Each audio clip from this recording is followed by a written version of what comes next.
Hello and welcome to today's explainer. Over the next 7 minutes or so, we are going to try and build a really wholesome, solid understanding of one of the absolute messiest, most chaotic, and honestly, sometimes shameful human emotions out there. Yep, we're talking about jealousy. We're going to take this incredibly intense feeling and, using the fantastic source material we've curated, break it down into clear, manageable data. Because our ultimate goal today, it's to shift jealousy from being this mysterious character flaw that we all hide into a highly readable, useful signal. Okay, let's dive right into this. Here is our 5-part roadmap for today. We'll start with number 1, the jealousy alarm. Then 2, we'll look at jealousy versus envy. 3, how the mind distorts. 4, ignoring versus feeding. And finally, 5, reading the signal. All right, jumping right in. Section 1, the jealousy alarm. A protective response. Let's be totally real for a second. Jealousy is a visceral, completely overwhelming experience. It hits hard and it hits fast. Which brings us to a really big question. Why exactly does it feel so intense? I want you to actually ask yourself this.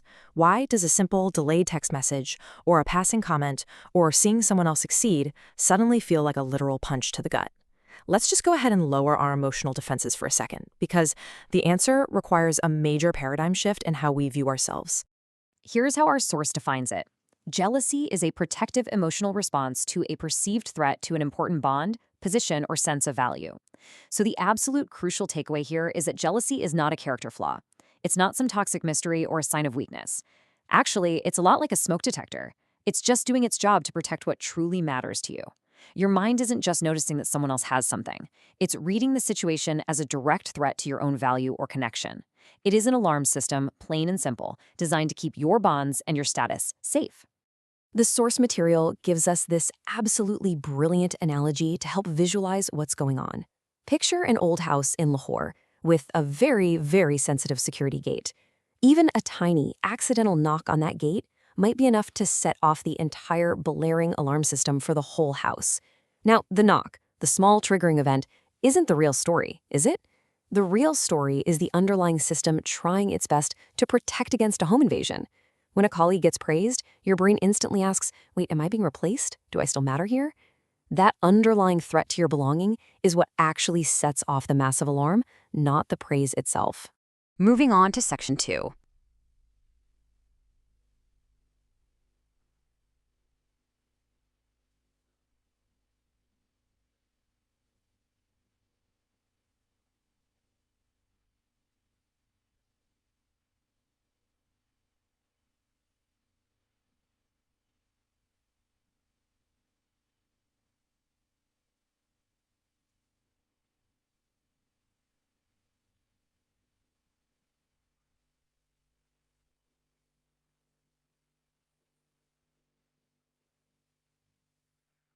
Jealousy versus envy.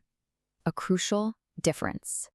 People mix these two up all the time, and honestly, confusing them often prevents us from actually understanding our own reactions. But the contrast is super sharp. Envy simply says, I want what they have. Jealousy, on the other hand, is entirely different. It says, I might lose what I have, or I am at risk of being displaced. Envy is just about wanting something new, like wishing you had your friend's brand new car. But jealousy, that's a deep-seated fear of losing something you already value, like fearing you're losing that friend to someone else. Comparison might be the spark, sure, but the deeper fire is the fear of loss.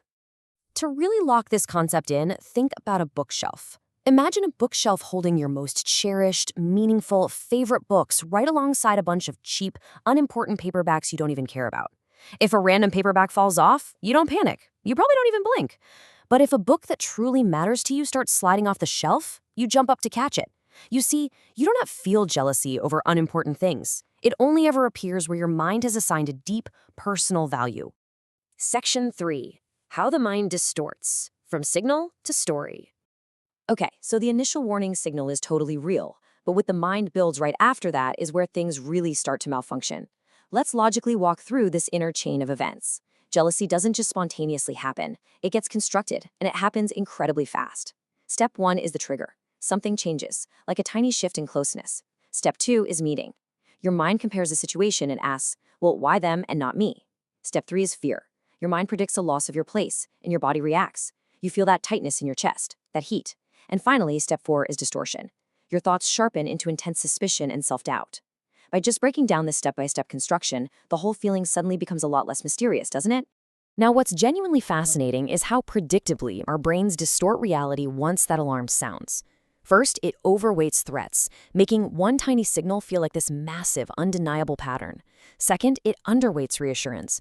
Evidence of safety just completely bounces off. It doesn't land at all. Third, it fills in any blank gaps with pure fear. And fourth, it compares unfairly, measuring your full, complicated, messy life against someone else's perfectly curated highlight reel. The brain aggressively scans for evidence to justify its own panic.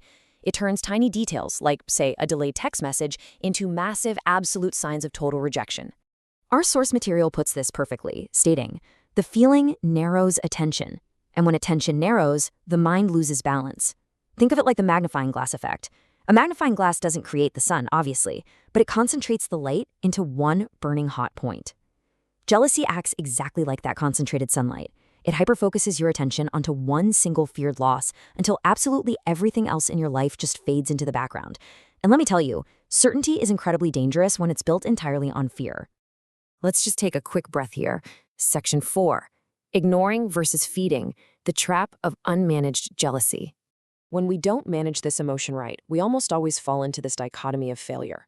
On the left extreme, we have ignoring jealousy, just burying it and forcing it underground. But listen, that doesn't make it disappear.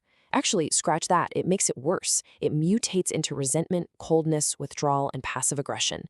Then, on the right extreme, we have feeding jealousy, obeying it blindly without checking the facts. This leads to endless checking, suspicion, clinging, and frantically trying to control your environment. They're both traps. And the really cruel irony here, blindly obeying jealousy creates the exact distance and isolation you were so terrified of in the first place. Let's ground this with a super relatable example right from the text. Imagine two colleagues in a workplace in Pakistan. The trigger is simply that one colleague gets considered for a promotion and gets noticed first. The other instantly begins to feel intensely jealous. On the surface, the event is just about a promotion, right? But the hidden fear? It's lowered value. The mind spirals, asking, was I overlooked? Am I seen as less capable now? Are they going to keep rising while I'm stuck behind? If the person treats the jealousy as absolute fact, they get defensive and bitter. But if they read the signal, they uncover their own deeply human need for self-respect and security. Which brings us to our final section, Section 5, Reading the Signal, Becoming Self-Aware.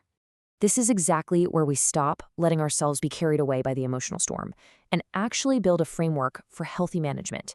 It requires 3 steps, happening all at once. First, notice the feeling clearly. Second, separate the initial signal from the distorted story your brain is telling you. And third, choose a proportional response. Emotional maturity here isn't about suppressing the jealousy, and it's definitely not about surrendering to it. It's about turning the feeling into actionable information. You hit pause, you ask yourself what hard evidence you actually have, and then you respond in proportion. Maybe that means internally calming yourself down, maybe it's relationally asking a partner for some clarity, or practically just stepping back from a toxic comparison. I really want to share a thought from our source material, and I want you to truly let it sink in. Jealousy is not proof that you are bad, it is proof that something matters and feels vulnerable.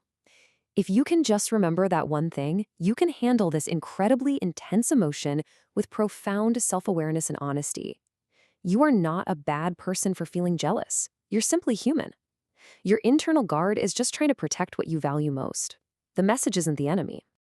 As we wrap up this explainer, I want to leave you with a really empowering, provocative question to think about.